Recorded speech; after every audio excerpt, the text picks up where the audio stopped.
so techy these days. So I wanna, I have so much material, you guys, so I was like thinking about this, I mean, like, this is such a huge topic. So we're just gonna dive in and do as much as we can, and then if we need to do a follow-up, like in the next, couple months, or maybe for PD and more than we will. So, because we're talking about motivational interviewing, and how many of you understand what motivational interviewing is? And have you ever heard it? I want to kind of, you know what that, of course you do. Does anyone else know what motivational interviewing is? And okay, so it's actually a technique that that I learned when I did substance use counseling. It actually came out of it was really for substance use, because it was so hard for people to realize that, you know, they have to make some changes and give up their drug of choice. And so it was developed by Miller and Rolnick, and for that. But what we can do is we can adapt it for whatever for students. So I did this PowerPoint and I adapted it for us to understand it through the lens of students. I did use it a lot this past year, and I'm going to share some examples of that. But essentially, that's kind of how it started. So motivation, obviously, you can see on here the reason one has for acting or behaving in a particular way. All of us are motivated. In fact, when a student says to me, "I have no motivation," that's actually not true. I mean, think about what you're motivated for. All of you look very presentable. You were motivated to get up and get ready. You're motivated to hopefully take a shower. I feel like there's that you did. Kinda. Yeah, all of us are motivated to drink our coffee in the morning. Well, for those of us that drink coffee. We all are able to do the things that we want to do. So when we're dealing with a student who doesn't want to do homework, yeah, they're not motivated to do the homework because it doesn't feel comfortable. It's not something they necessarily want to do. But when they say they have no motivation, I would say that's a hard no. Because you are motivated to do things. So it's the general desire or willingness of someone to do something. And I'm gonna see if I can. It might be off. Is it red or green on? It's red. Oh. This is why I have you in the room. I am not the techie person. You could just click the space bar on the. Yeah. Let's just do the space bar. That will work so much better. Dave. Oh, wait. I know. We're on Zoom, Dave. I know. We're recording this. Oh, no, we're. That's my fault. I did it. I got it. Okay. This is being live streamed. I know. Yes. This is being recorded. I can do. So here's the learning objectives for this session. And again, we're probably only gonna get through a few, but I really want you to understand the spirit of motivational interviewing.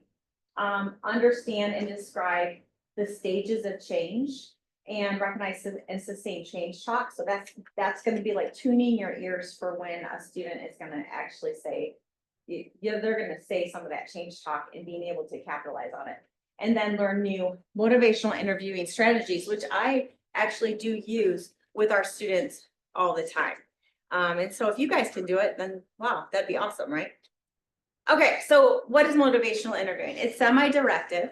It's a client-centered counseling style that enhances motivation for change by helping the client clarify and resolve ambivalence about behavior change. The goal of it is to create and amplify discrepancy between present behavior and broader goals. So if you see that, I've got create cognitive dissonance between, you see the little guy, where one is now, where one wants to be, right? So you can hear this in people, the cognitive dissonance, all the time. You just have to listen for it. And they'll say, yeah, I want to do my homework, but I have to play these video games. I mean, seriously, do we all hear this? Because I hear it on a regular basis. So what we're trying to do is help people understand that their behavior and where they're at might not be reaching their goals of where they want to be. And they might not even be aware of their goals at the time, but we can help them figure that out. So here's some key assumptions. People have an impressive innate capacity to change themselves. One of the biggest influences on patient outcome is the therapist, and we can predict influence of the therapist by looking at empathy. So one of the things that's hard when someone is literally not motivated is you feel like you kind of get into a fight with them. I don't know if you guys have ever felt that with students. Like, you know, you need to get this homework done, and they're like, but I can't do it. And all of a sudden the fight becomes the homework. And it becomes, I'm trying to get you to do it. So you're trying to solve their problem. Go home and work on it from 3 to 5 and then come back to me. And they just don't do it. And the reason why is because motivation doesn't come from outside of us. It comes from in here. So, I mean, I've had clients who don't take showers, and they just didn't want to. And so trying to help them understand that when they do take a shower, then they're able to approach their day better. It's the kind of the same thought. Like, you want to get here, so how do we help you get there? It's very empathetic, this style. It's understanding and not judging, and being in the room with them and saying, it's okay that you are struggling to get this homework done. How do we work together to help you do this? Do you see how the changes? It's like the problem is here, but I'm gonna kind of like link arms with that student and help them look at how we can approach change. Okay, so I've got a little fun video, and I hope it works. Oh, it's not gonna work. Okay. Going back. How do I go back? There. So I don't know why that's not I think working. if you escape and do like a regular presentation, it would work. So You this think is the so? escape button, Like that? maybe. Sean made it for me, but it's not. Oh, is I- it just a picture? Just a file. I don't know why it's not. Okay. Well, then we're not. I'll just do it this way. Can you guys see that? Yeah. I use this video. The reason Yeah. why I want you to see this video is because this is kind of like how, yeah, I want you to look at this. I use this video in my class too, Heidi. I know. I did last year, my students were like, it's not just so Heidi. Oh, yes, I show this all the time. Yeah. And I don't know if No, you guys this is have great. seen this Yeah. video. I think it's just me, yeah. But I want you to kind of like look at it from two perspectives. I want you to look at it from her perspective and look at it from his perspective, okay? Because this is what we're trying to do with students when we're trying to like help them understand that they need to change, make some changes. And There's this pressure, you know? And sometimes it feels like it's right up on me. And I can just feel it, like literally feel it in my head, and it's relentless. And I don't know if it's gonna stop. I mean, that's the thing that scares me most, is that I don't know if it's ever gonna stop. Yeah. Well, you do have a nail in your head. It is not about the nail. Are you sure? Because, I mean, I'll bet if we got that out of there. Stop trying to fix it. No, I'm not trying to fix it. I'm just pointing out that maybe the nail is You causing. always do this. You always try to fix things when what I really need is for you to just listen. See, I don't think that is what you need. I think what you need is to get the nail See? out. Okay, fine, I will listen, fine. It's just, sometimes it's like, there's this achy, I don't know what it is. No, my sweaters are wrong, no, my sweaters are snagged, I mean, all of them. That sounds really hard. It's. Thank you. Ow! Oh, come on, if you would just. Don't, so essentially that is motivational interviewing right there. Because, and that's what we do. We're like, if you just stop playing video games. Like, you know, I actually had this student, this year, and a couple of you, if I told you the name, you know exactly who it was. But they just could not get their work done. Like even to the point, like they couldn't even log in to their account. And they were in, so finally they were sitting over there in the next time, went over there and like, okay, let's just log in. And but you know, it was painful to log in. And it was like, okay, what can we do to get you to log in? What can we do to, you know, what is your schedule throughout the day? And Alex is trying to help them with time management. And they're like, I get up in the morning, I let the dogs out, and I play video games.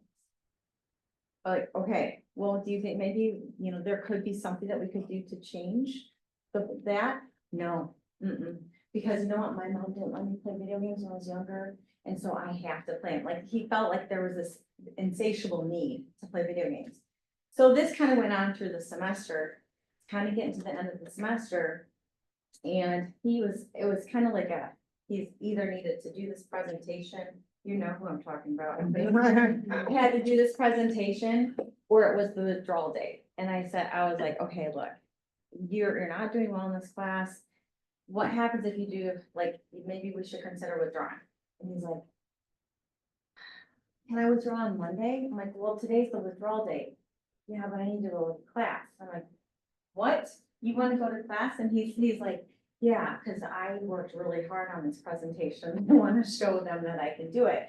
Like, it's so over the course of the semester, he finally figured out that he could actually, you know, do the presentation. So it took all year, but he finally did realize that the video games were the issue. But yeah, Cole, you would know exactly what it is. Okay. So here's kind of the key, some of the techniques or the spirit of being with them. So motivation comes from the client or the student. It is not from us, okay? We cannot strong arm them. The client's task, not the counselor's, is to articulate and resolve ambivalence. So we're going to talk about ambivalence a little bit. Does anyone understand the ambivalence? Kind of like that. I don't really care to do anything, right? And then persuasion, we cannot persuade them. The therapeutic alliance is the key component of this, which means we are looking at the problem from their perspective. All right, so the first thing that we want to do is develop discrepancy. So the way that you do this is you kind of like ask those what and how questions, like why do you think what do you think you could do to do something different in this class? So help them understand that if they don't pursue change in this area, that they're going to have problems. So you're kind of like helping them see that the pros and cons. Okay, that's how you develop discrepancy. Express the empathy. I think that goes without saying. It's just non-judgmental, because anytime that we are like strong arming them or we're being judgmental, they're not gonna listen to us at all. And then also help them explore both sides by amplifying that ambivalence. Roll with their resistance, and we're gonna talk about resistance in a little bit. Be expected, because change is hard. Our brains are like hardwired to keep everything routine. That's what we call homeostasis. I don't know if you're familiar, I'm sure you are with that, but it's kind of like, I always think about it like, I feel most comfortable I always think about my sugar addiction, okay? I love sugar, right? And sugar makes me happy. And for 2 days I've been eating cake, okay? I'm admitting this. My stomach is killing me today because of my sugar addiction. And so it's like kind of like understanding that what I'm doing is creating hardship, but I'm still doing it because my brain thinks that change would be harder. Okay, our brain actually interprets change as threatening to the body. So you have to understand that because that's why people struggle so much with change. And you have to sit in that with them. Otherwise they're not going to be ready to change at the pace that they want to change. Support their self-efficacy. So many times, students don't believe in themselves. They don't believe that they can do it. And so when we focus on their strengths instead of their weaknesses, we say, you know what? I understand that you're struggling in Cole's class, but look how great you're doing in Alex's class. So you must have some ability here, you have some strength here that maybe we can translate that strength over to Cole's class. And when they're able to identify that they have strengths in this area and then translate it to the area that's hard for them, that's when they start to build that self-efficacy. Okay, so ambivalence. Ambivalence is I want to change, but I don't want to change. Think about things that you want to change. Does anyone get something in your head? Does anyone want to share? Like something you want to change, but you, what? I would just love to go to bed at the same time every night. But I also really wanna stay up and watch reality TV. Oh, reality Yeah. TV? Yeah, or mine's. Okay, so I mean, like, what time would you want to go to bed? I think it would, I'd feel much happier in the morning if I were pulling it off around 11. Oh, 11? I was thinking like. That's a good- that's a good mark. So, what do mornings look like when you go to go to bed at 11? When I go to bed at 11, I wake up, I have energy, I do my exercise routine, I swear less, I need. No, I mean, it's weird. I don't know if I would go.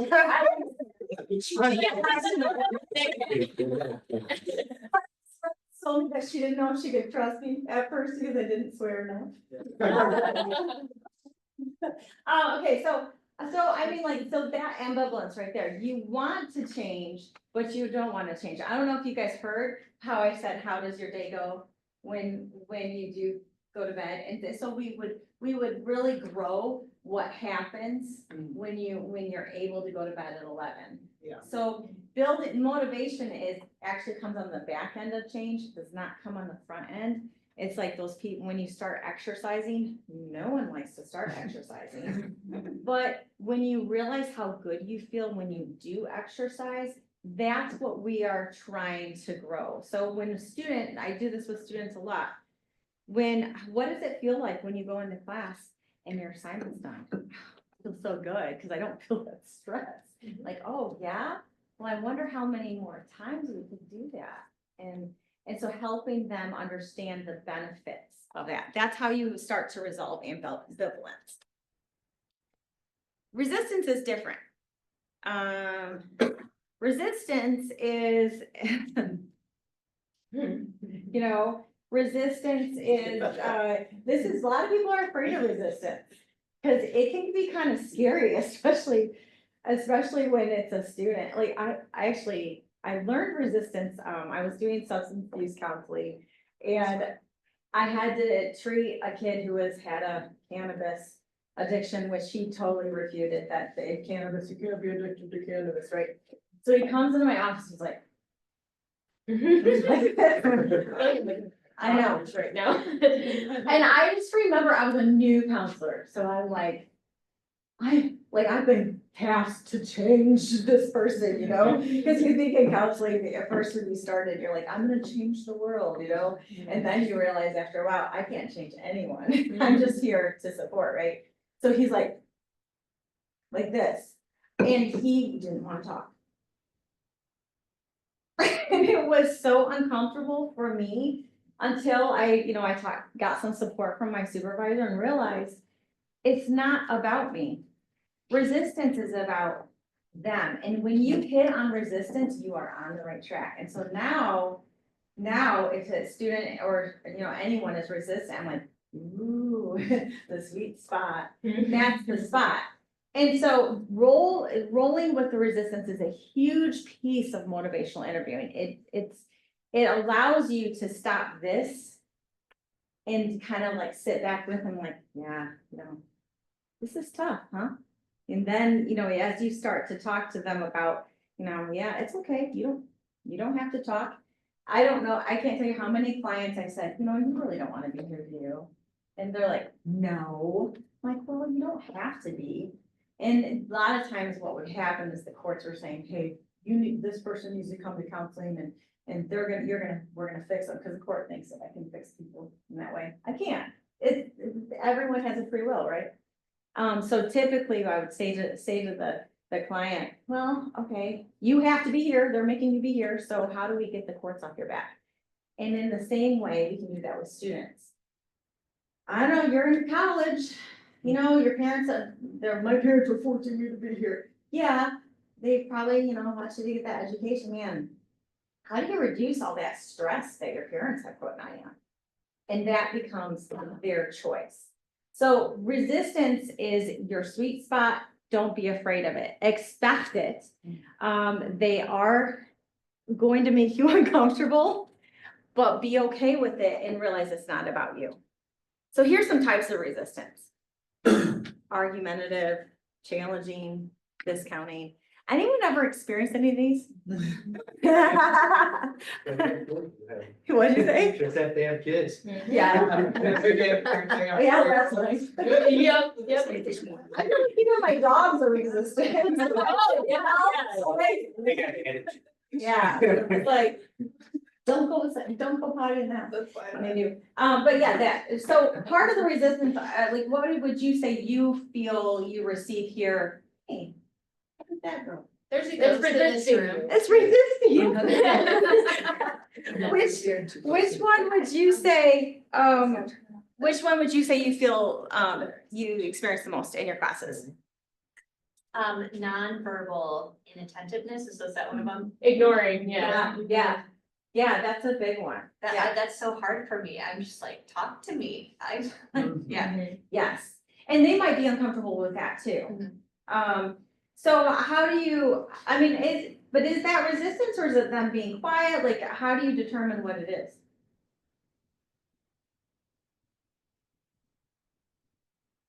Is there a difference?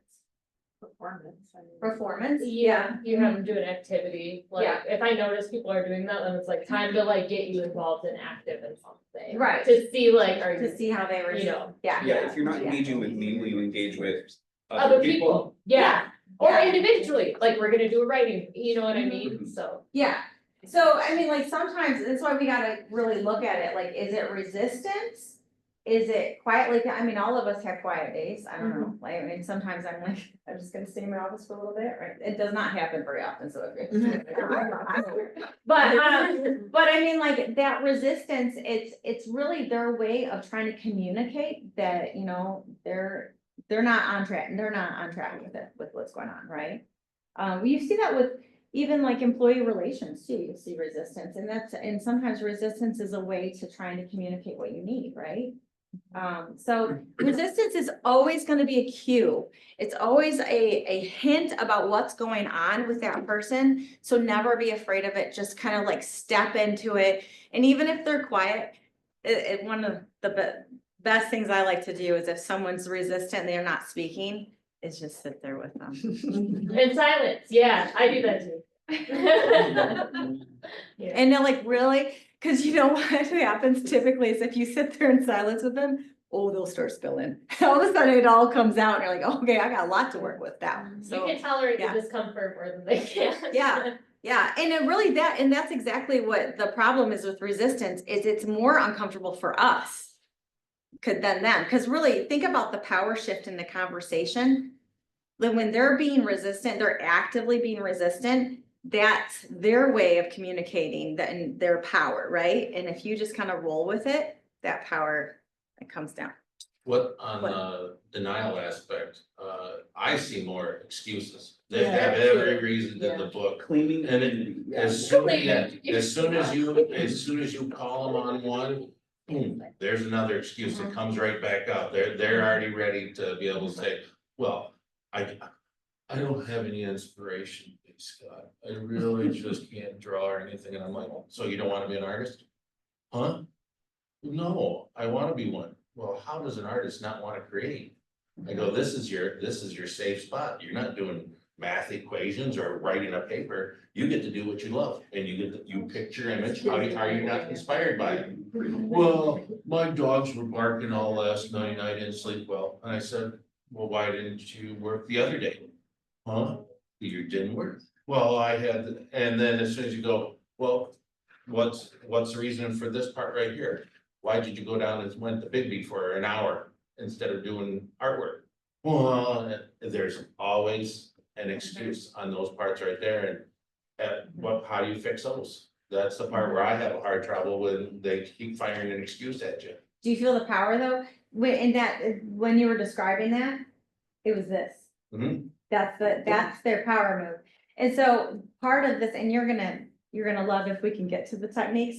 I'll just teach you to you later if I don't get to it. But I mean, like, the part of it is helping them understand that they're in charge of their own problem. And, and so asking some of those questions, usually a what or how question, like, what might have to happen for you to be inspired, I wonder. And that allows them to start thinking about what needs to change here for me to look at the problem this way. Because when people are giving excuses, get out of that excuse trap. I actually call the right arm trap. I don't know if I have it on here or not, but it's called the right arm. So this one, if you take one side, I take the other. When you start to argue on one side, that person, they're always gonna take the other side. Have you ever met those people if the sky is blue, it's green? They yell, it's like Yeah, disagreeable, yeah. you know. I mean, like, and those people are very hard to talk to. A sentence that sometimes, like a really quick one with my child is, the sky feels green to you today. Like, and the second that you do that and then don't take the argumentative side, the kid's like, doesn't really wanna sit with having said that the sky was green, and then goes, like, either it looks blue or the conversation stops, but instead of end up in this back and forth, you can do, like, you Oh. were really tired, you felt like you needed Yeah, you're that just coffee you're this hearing morning. them, Right, right, yeah. you're not judging it, you're just saying, you're restating what they said. Yeah, sometimes a Yeah. quick one stops me from. On those types, I give them with the art one, well, do you realize that the sky really isn't blue, it's a reflection of blue, it's absorbing all the other colors, and then that makes them go. You got the deer in the headlights, you just got. Yeah, you went over their head, right?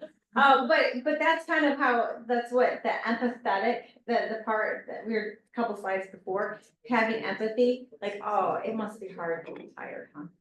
Like, There was a dance, it must be hard to. That's really hard, Yeah. like in that video, you saw her kind of come down like, oh, yeah, it is hard, and then, of course, they went back to, yeah. But the more resistant someone is, the less likely they'll change. So that resistance, like, there are some times where that resistance is so heavy, there's not gonna be any change. And that's when you back out. Because there are some people who will be resistant to the point that, they're not gonna change. And the longer it goes on, like even in your classes, if they're resistant 10 weeks in, they're probably it's gonna linger. So we want to be able to approach that resistance pretty quickly. Okay, so the writing reflex is kind of like, that's when, you need to get this homework done and I don't want to do it, right? And so the reaction to that when you're fighting with someone kind of like that, this excuse, that excuse and all that, is that person is going to become angry, and so are we. We're going to get agitated too. Part of knowing what to do with any student is to really check how you are feeling. Because if you are having an emotional response, like, getting on my nerves, like this, then you might need to back out of that, because you're not gonna be able to have an empathetic. That's when you say, Heidi, deal with this kid. And I will. So, but that writing reflex is, they're gonna come out angry, agitated, oppositional, discounting, defensive. The defensive one, I feel like that's the excuses. But they're also in the same way not gonna feel understood or heard. If we're in opposition to them, they're gonna feel helpless. And we don't want our students to feel helpless. We want them to feel like they're empowered, kind of like. And that's why, we want to be able to pull the strengths from Alex's class and use them in Nicole's class. So we want to give them a safe place to be able to explore why they're resistant. And that's really hard, because and sometimes students will drive you crazy. Like, it's not really hard. Like this one student, just log into your account, right? And it was like pulling teeth to get him to do it. he finally did, and that did help him.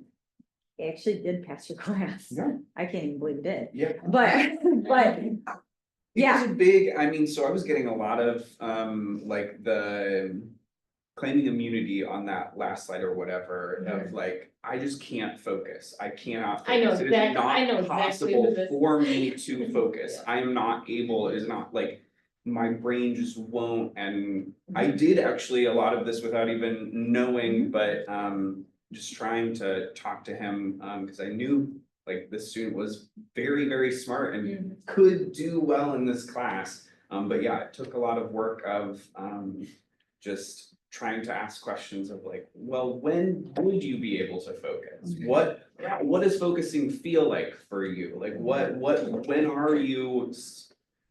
And it would maybe be like, oh, well, I've never been able to focus. But then if you can redirect it maybe to another class or something like that, well, you are focusing in math in some way. How can we, yeah. And that's a key component of motivational interviewing is like, they are motivated in some areas. They are being successful in some areas. You can even dip into the video games. Yeah. Like, have you ever, you know, had a level that was hard? How did you overcome that? And I had one student tell me, well, I paid someone to play it for me. That one, I was like, I don't know what to do with that one. My parents, oh, forget it. But I mean, being able to tap into their strengths is really huge for this technique. So we gotta think about readiness, okay?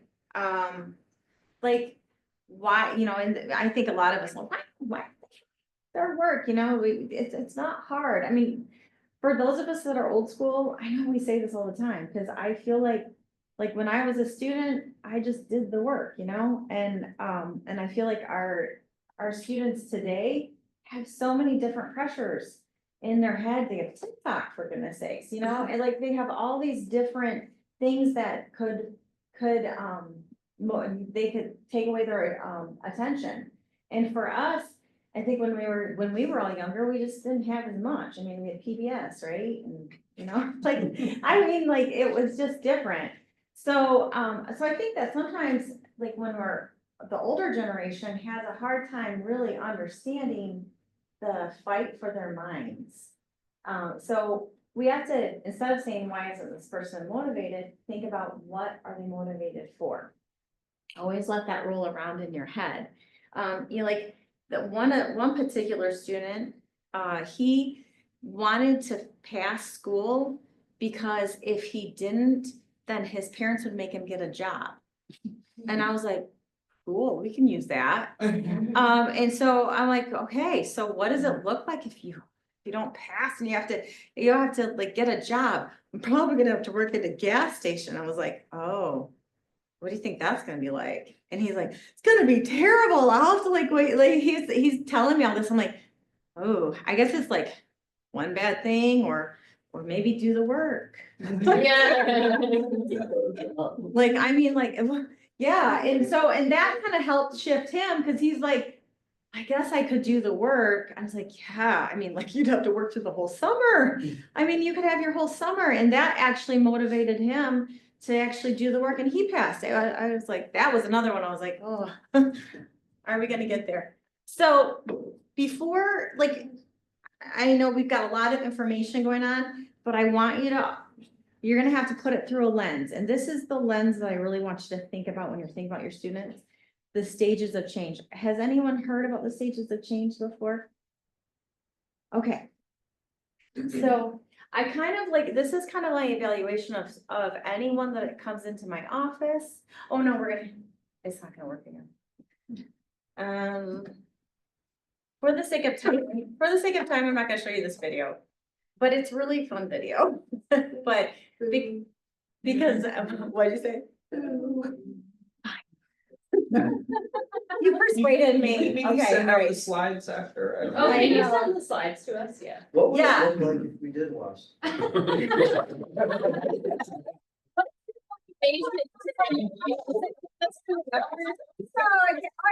what it's called. What is my mood? I can't type either. There it is. It's in your way. You guys are learning this too fast.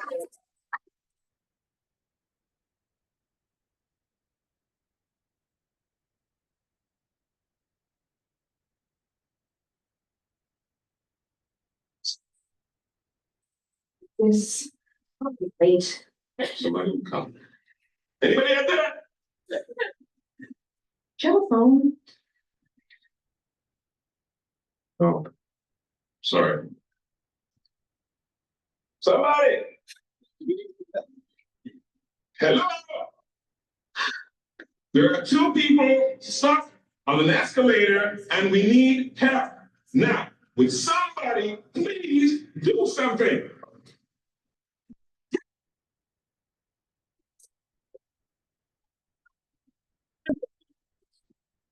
You gotta be kidding me. I'm gonna cry. Well, it's not enough left to do. So.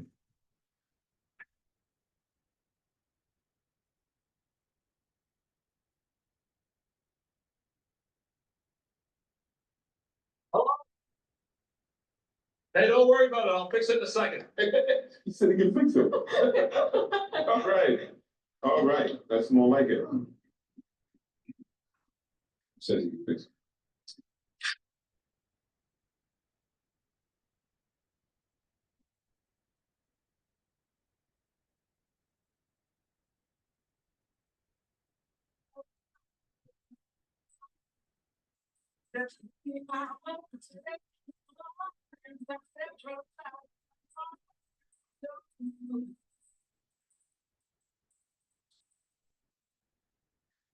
Yeah, so some of our students are stuck on an escalator.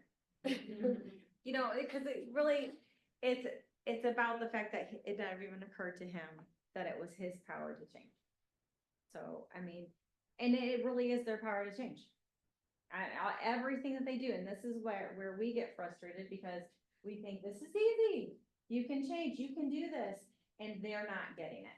So everything needs to be put through this framework, and this is the stages of change. Prochaska and DiClemente identified these 5 stages of change. I want to go through each one so that you can understand and get an idea of where your student might be at. So pre-contemplation is they haven't even considered that there's a problem. So this is probably your student that's not completing the work and it's 6 weeks into the semester. Like maybe they haven't looked at their grades.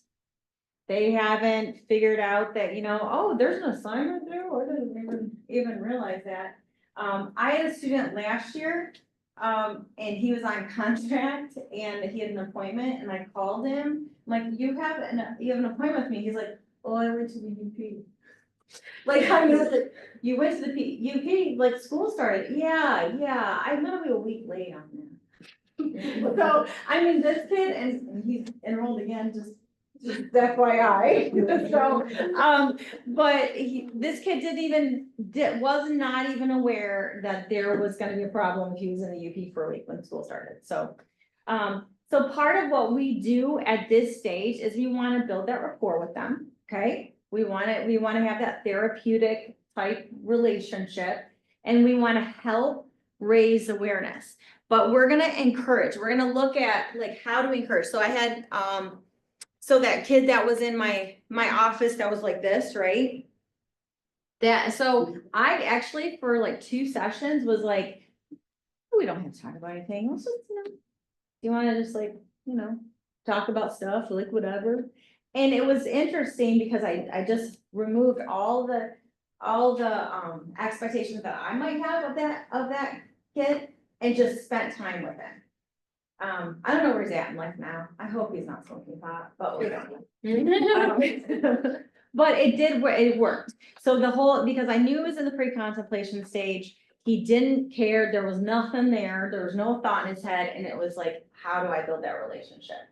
So I kind of like took some of these and adapted this for you as teachers. So if you look at the students not considering change or is unwilling or unable to change, you're gonna establish that rapport. I know you guys do such a good job with this, because, I mean, I hear from students how good you are to our students. I mean, like, we have a really good staff here and faculty, but building that trust, and then also like being aware of the opportunity that maybe there might be an opportunity for you to say, hey, how are you doing? Like, you know, helping them understand that you're on their team.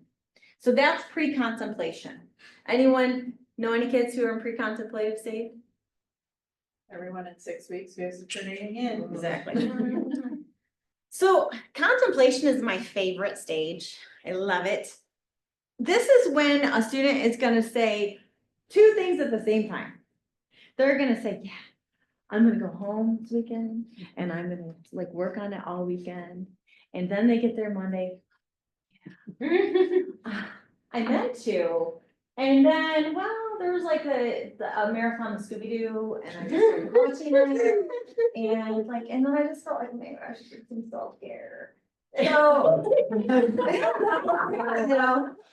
like, oh, wow, how is this? Are you feeling good? I'm feeling great, but now I'm getting nervous, because now I didn't do the work. So now, so that contemplation, it's like a teeter-totter. It's like push, pull. It's like you get this hot, cold from the student. But also with contemplation, with that stage, that's when you're gonna start to see ambivalence. That's when you're not gonna see resistance, and it's gonna be hopefully inner resistance because you're just on their side, right? You're trying to help them. So the student's evaluating reasons for or against change. Like, yeah, if I don't do my work, then I'm probably gonna have to work all summer, and I don't wanna work, I wanna go to the beach. So that's, in this stage, we are going to explore. We're just gonna be curious. And curiosity is the best thing that you can approach any student with. Just curiosity, like, oh, you know, like ask them questions, but in a non-judgmental way. Yeah, what might it look like for you? If you were to get all your work done. That would be crazy, wouldn't it? I do that a lot with students. I'm like, wow, that would be like, I wonder what would happen, you know, and they start to get curious too, because we're taking more of a less serious side to it, and we're looking at it from a different lens. So normalize their ambivalence, be okay with it. Yeah, Scooby-Doo's. It can help you out a lot. Did you see that episode with the one ghost, Spooky Space Ghost? which one? I don't know. I've got all the DVDs in I the art love department. We Scooby-Doo. play them very old. Love Scooby-Doo. Okay. It's always old man Smithers. Yeah. Oh, yes, it is. I love it when the house turns upside down. I know it's one of my favorite. So normalize ambivalence helps the student tip the decisional balance skills, and that's a technique that I hope we can get to. But help them, it's like a pro and con, okay? So yeah, man, Scooby-Doo's important, so is school. Man, how would it feel if you how would it feel if you didn't watch Scooby-Doo and you did your work, you know, like helping them be in that state. So elicit and summarize health motivational statements of intent and commitment from a student. Elicit ideas regarding the student's perceived self-efficacy. So again, that self-efficacy comes up. You can do it, being a cheerleader for them. The next one is preparation. So the student's planning for change. So this is, okay, so here's the plan, Heidi. I am going to sit down this weekend and I'm gonna get up at 8 o'clock. Probably not a good idea, probably 10 o'clock, and I'm gonna sit down, and I like to help students plan with them. So I like to be on their side, like, okay, so the plan is you're gonna do all this work this weekend. What could you add to it to make it even more fun? And then they start like, I do like M&Ms, you should get them all. You should get every kind of M&M. Every time you finish a question, you eat like 5. You know, and so then we start to plan, how are we gonna make this task less stressful? How are we gonna make this task kind of fun? How are we going to reduce some of the discomfort of forcing yourself to do some of this work? So the planning is really important, because you're helping them get in their head what they wanna do. Truthfully, the more you think about something, the more likely you're gonna do it. This is why our thoughts are so, it's so important to really capture what we're thinking about. If we think about negative things, we're gonna see negative things. If we think about positive things, we're gonna see positive things.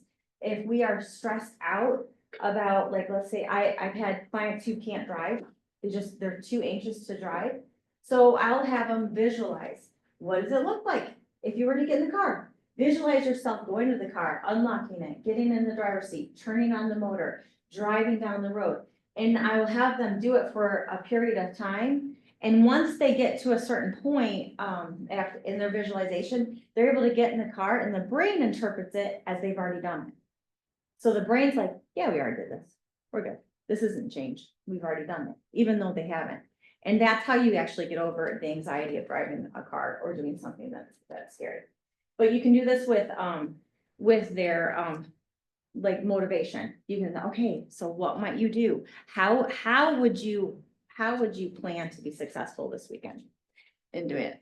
And then also, social support, very important. As you're doing preparation, think about who are supportive people in your life that will help increase the likelihood that you're gonna get this done.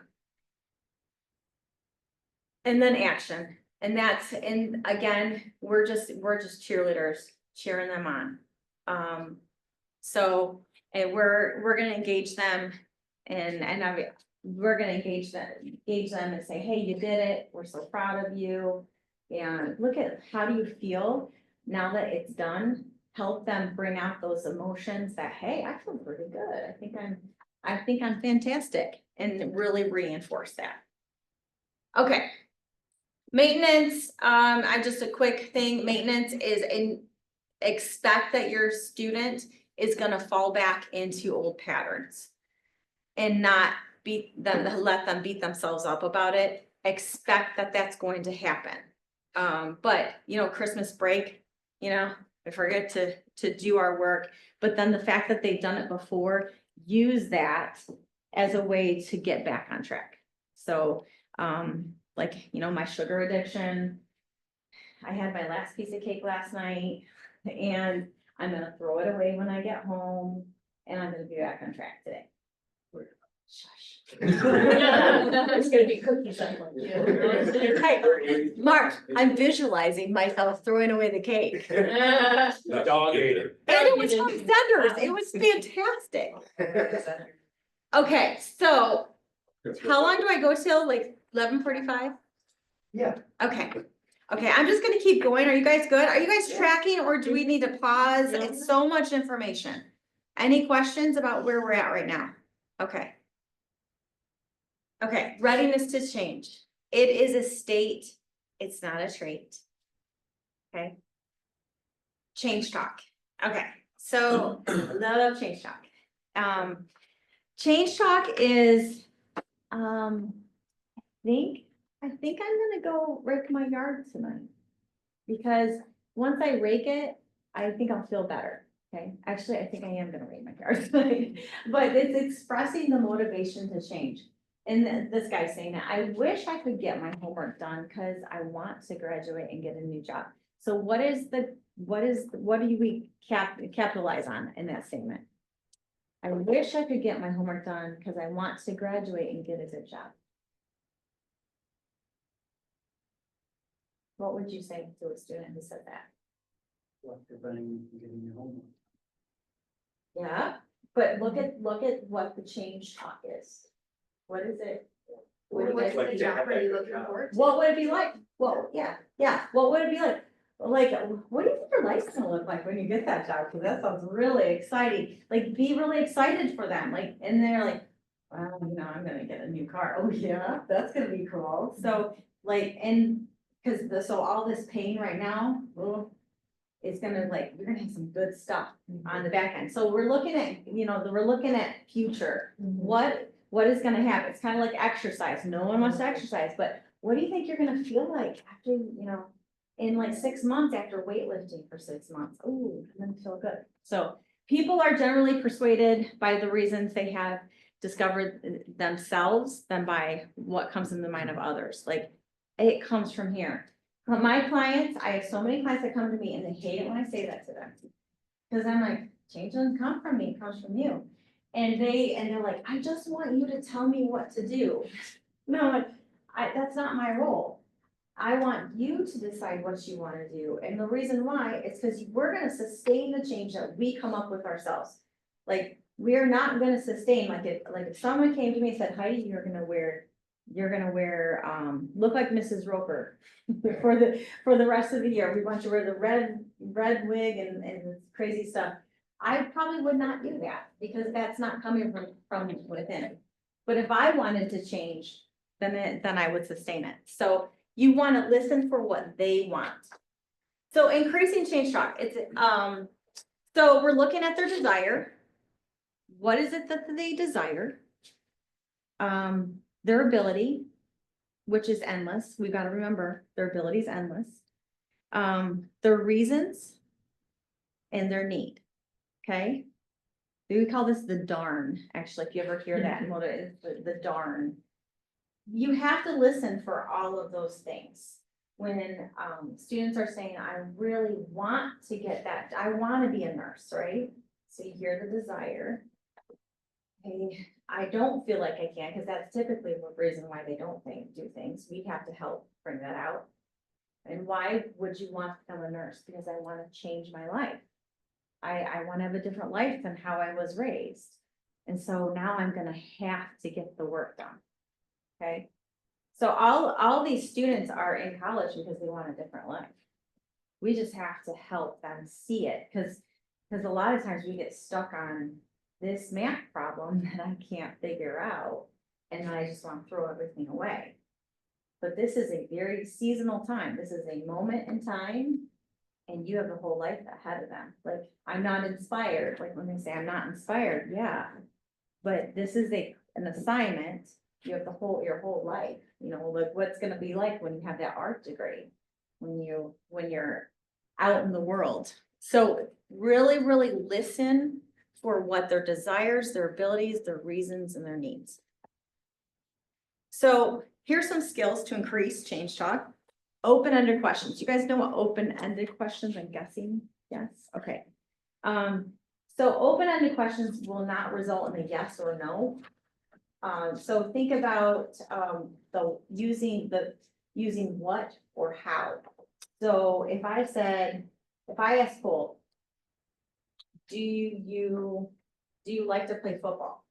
Okay, what would you say? No. Exactly, okay, the conversation ends. No, okay? But if I said, what sport would you like to try someday? Well, tennis seems interesting. Oh, tennis. Yeah, actually, it does. Pickleball, yeah. Do you see how that happened? So you're gonna be looking at asking questions that are gonna elicit a longer response. So stay away from the yes or no questions. Affirmations, like that's a good strategy. Then huge thing, be authentic in this, okay? Affirmations are huge for anyone. I mean, we don't hear good things about ourselves. And most of our students who are coming into this school have probably not had really good backgrounds. I mean, it's pretty rare these days to find a student who doesn't have some sort of trauma. I mean, I've been working with students for 15 years, and the culture has changed so much. Sometimes I feel like it's hard to find students who don't have some sort of baggage. And that stuff resonates in their head. So if you're gonna say something to a student that is affirming and kind, do you know how your voice is gonna get louder? If you say something to a student like, you're doing a crappy job on this or whatever, they're gonna shut down. So think about strength building, about affirming. And this takes work to notice good things in people. Because I think it's very natural for us to look at the bad. I don't know why that is. I always go back to babies, kind of like how they're wired. Babies cry for attention.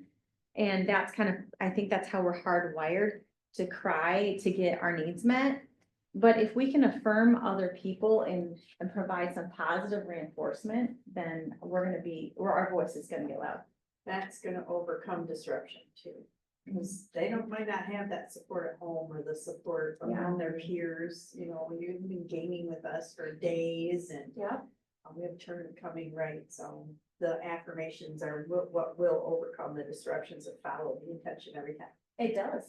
And those affirmations are going to bring about that alliance too, that safe place. It's very rare to find a safe place in this world. And, you know, to find someone who's gonna say something good to you or about you. And so if you can do that, then you're gonna start to build that. I want you to think about the last time someone was kind to you or something that sticks out in your head. Do you guys have one? Does anyone want to share something that they remember? I can. When I was in college, I had this couple in my church and they would send me care packages and send me money, just cause. And they still stick out in my head. And I'm like, that was the kindest thing ever, because I was like up a really poor college and so the cookies were fantastic. But I mean, like, it sticks out. So the more that you are doing that for students around here, the more you're going to stick out in their head, and you're gonna be that person they're gonna come to. So reflections, okay, so reflections are like to show that you're listening. So there's different ways, there's obviously it's repeating, paraphrasing, and seeking confirmation, but it's kind of like, it sounds like you are feeling, I know this sounds very therapeutic, but when you're saying it to someone in a genuine way, they don't think, oh my word, they're therapizing me. They think they're listening to me. So when you say, like, it must be hard, like that student who didn't get sleep, oh, it's hard to not get sleep. Yeah. And that opens the door. Like, think about that move, the nail in the head, when he goes, it must be hard. She opened up immediately. So when you're reflecting how someone feels, you're opening a door to have a voice in their life. So reflections, summaries. So summaries help kind of like bring the story together. So I will use a summary like, so it sounds like the video games are a problem. And do you really want to get your work done? Because you don't want to do that. You don't want to work through the summer at the gas station. Wonder what we could do. And all of a sudden that student is in the preparation stage. Okay. So summaries help help them stay on track because they're gonna have different ways of thinking. They're gonna be on this side of the problem and then on this side. And so summaries help bring them together. Well, then I'm gonna quickly summarize, make sure I'm clear. Okay. When you were using the nail analogy. So those are the times when they don't wanna remove the nail. It's gonna stay there. Those are the ones where we just say, not gonna get changed. They want that, like, Not whatever. necessarily. So, Yeah, not necessarily, but everyone has a nail in their head, okay? If they're not doing their work, they have a nail in their head, okay? It's more about, it's like, she's like, my sweaters are snagged, everything is going wrong. And that would be like, I'm not getting my work done, I feel stressed, I don't know what to do, I can't think, I can't concentrate, and that's when you're like, sounds like things are hard right now for you. And that opens the door, okay? Because the resistance, what I was talking about, when they're resistant too long is when the nail's in the head and it's like, 16 weeks into the semester, well, that began, but. or like, and the part where the Yeah. student, you keep suggesting those, and the student just keeps shutting the door, but you have to start over Mhm. every week. And, The same. and you do sometimes.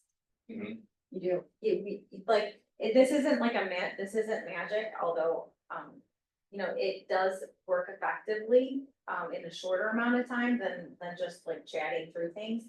But sometimes they hold on to that. And there are some students who just aren't ready to be here at school. And we have to be okay with that too, but we're gonna do our best to build that alliance. We're gonna do our best to be with them through this problem and support them. But some of them, they have a free will. They might not change. That's why in substance use therapy, when I did this in substance use therapy, there were some, they were not gonna change. And so that's when you say, okay, that's okay. That is their choice. Everyone has the choice to decide what they wanna do with their life. That is their choice. I did my best effort to be with them in that, but I'm also gonna be with them in the fact that they're making the choice to use. And then I'm gonna be there when they decide that they don't want to use anymore. I mean, is that making sense? Mhm. Kind of like, there's no timeline. We're just gonna be there with them. Any other questions? I didn't get to the last. I didn't get to the last part. Well, we can sit here. Come back and. Skip to the end. Okay. Oh, I can't skip, there's a lot more. That, that's why I said this technique, I mean, I've done a lot of training in it, and this technique is not done in an hour, okay? But what I can do, if we wanna come revisit it, we can do the techniques, cause I've got a couple techniques that I really wanna throw at you guys. It's called the readiness ruler, it's like scaling and helping, and the decisional balance, there's a grid that I wanna teach you guys, so if you guys wanna come back to this, I don't know. Yeah, absolutely, I would love it, whether it's, mid-semester, or we even do a January return week. And do a part two, Yeah. Yeah. when everyone's available. If you're all willing to commit to come back and let's do it. Yeah. I'd like to. Okay. Yeah, well, there's, one thing is, for us right here, Yeah. when is it the best time, while you're right here, when is the best time to reach out to you to help a student? Like I said, I don't wanna wait until that student doesn't think that there's anything they can do, and they just totally collapse, or even start saying, should I even stay in this world? When do you, Whenever you want, I am an open door. And I mean, I'm the type, and Scott knows this too, I'm the type, I leave my door open. And I'm available whenever any student wants it. If I have 10 minutes to connect with a student, it's worth it. If I have 5 minutes to connect with a student. So if you bring a student to me, if I only have 10 minutes, I will sit with them and I'll make sure that they get the care that they need. You can build a therapeutic relationship in 10 minutes. So I would say whenever you want to bring a student to me, just do a referral. It is hard, I will say, when you refer and I reach out, they don't know me. So that's why I need to visit all your classes at the beginning of the semester. So, I mean, message me when you want me to come, but, I do need to get in every class. But so immediately. So I mean, like, I'm gonna be spending a day at MTech for you guys. I'm here on campus, the other days that I'm here, so just reach out and I'll be. now, I have a different working situation than anybody else with the open studio and students just doing artwork and everything. I will say she came in probably within the first 3 weeks, stepped in 3 times, and just by talking to students, 2 needed to go talk to her, an individual, because they were already reaching out just in the daily conversations that they open right up, so. And that's kind of why we did the Firebird Nest. I'm gonna be hanging out there, talking to students, I mean, and just saying hello. Because we want to give them that opportunity to know that they can reach out if they need help. The high school connection classes, are those sort of more cut off from you in this way?